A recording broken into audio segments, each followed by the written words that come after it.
நல்ல ஹெல்த்தியாக சூப்பரான டேஸ்ட்டில் கொண்டக்கடலை சாதம் எப்படி செய்யலாம் அப்படின்னு தான் பார்க்க போகிறோம். ரொம்ப ரொம்ப சூப்பரான டேஸ்ட்டில் இருக்கும் இந்த சாதம். மதியானம் லஞ்சுக்காக இருக்கட்டும் இல்லை லஞ்ச் பாக்ஸில் கொடுத்து விட்றதா இருக்கட்டும், ரெண்டுமே நல்ல ஒரு டேஸ்ட் கொடுக்கும். இந்த சாதம் எப்படி செய்யலாம் அப்படிங்கிறத பார்க்குறதுக்கு முன்னாடி ப்ளீஸ் அந்த லைக் பட்டனையும் பெல் ஐக்கானையும் கிளிக் பண்ணிடுங்க. இப்போ வாங்க அதை எப்படி செய்யலாம் அப்படிங்கிறத பார்க்கலாம். ஃபர்ஸ்ட் பார்த்தீங்கன்னா நான் இன்னைக்கு ஒரு கப் அளவுக்கு கொண்டக்கடலை எடுத்து ஒரு 5 to 6 மணி நேரம் நல்லா ஊற வச்சிருக்கேன். இப்போ இந்த கொண்டக்கடலையை வேக வச்சிடலாம். ஒரு பாத்திரத்துல தண்ணி போட்டு நம்ம ஊற வச்சிருக்கிற கொண்டக்கடலையை அதில் எடுத்து போட்டு இதுக்கு தேவையான அளவு உப்பும் போட்டு அடுப்பை ஆன் பண்ணி ஒரு 10 நிமிஷத்துக்கிட்ட வேக வச்சுக்கலாம். அடுத்ததாக கொண்டக்கடலை சாதம் பண்றதுக்கு நான் குக்கர் எடுத்து வச்சிருக்கேன். அதுல ஒரு 2 ஸ்பூன் அளவுக்கு எண்ணெய் சேர்த்துக்கோங்க.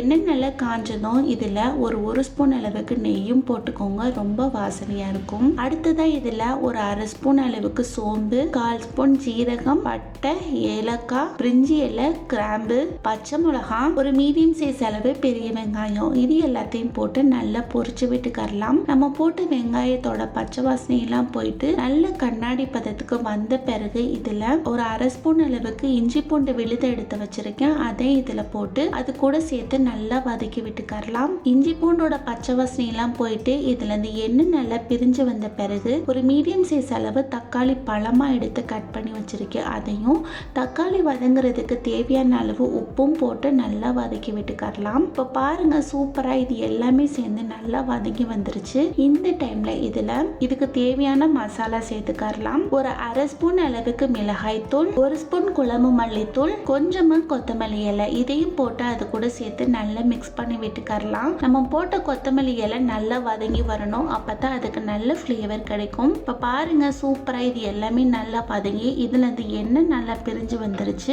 இந்த டைம்ல இதுல நம்ம வேக வச்சிருக்கிற கொண்டக்கடலைய அதுல உள்ள தண்ணியை வடிச்சிட்டு இதுல சேர்த்து ஒரு 2 நிமிஷத்துக்கிட்ட இந்த மசாலா கூட நல்லா மிக்ஸ் ஆகுற மாதிரி கிளறி விட்டுக்கரலாம். இந்த அளவுக்கு இது நல்லா மிக்ஸ் ஆகி வந்த பிறகு இதுக்கு தேவையான தண்ணி சேர்த்துக்கரலாம். இந்த கிளாஸ்ல தான் 1 கிளாஸ் அளவு அரிசி நான் சேர்த்துக்கிட்டேன். அதனால இதுல 2 கப் அளவு தண்ணி சேர்த்துக்கோங்க. ஃபர்ஸ்ட் கப் பாத்தீங்கன்னா நம்ம கொண்டக்கடலை வேக வச்ச தண்ணி இதுல சேர்த்துக்கரலாம். அடுத்த கப் பாத்தீங்கன்னா நல்ல தண்ணி இருக்கு, அதை இதுல சேர்த்து நல்லா மிக்ஸ் பண்ணி விட்டுட்டு இதுல இருந்து கொதி எழும்பி வந்த பிறகு ஒரு கப் அளவுக்கு பாஸ்மதி அரிசி எடுத்து நல்லா ஊற வச்சிருக்கேன். அதை எடுத்து இதுல சேர்த்துக்கரலாம். இப்போ இது எல்லாத்தையும் சேர்த்து நல்லா மிக்ஸ் பண்ணி விட்டுட்டு உப்பு காரம் இதெல்லாம் இருக்கான்னு செக் பண்ணிட்டு இதுல இருந்து கொதி எழும்பி வந்த பிறகு குக்கரை மூடி வச்சு ஹை ஃப்ளேம்ல வச்சு ஒரு 2 விசில் விடுங்க. கரெக்டா இருக்கும். இப்போ ஒரு 2 விசில் வந்த பிறகு ஓபன் பண்ணி பார்க்கலாம். பாருங்க சாதம் எதுவுமே உடையாம நல்ல உதிரியா சூப்பரான டேஸ்ட்ல கொண்டக்கடலை சாதம் ரெடி.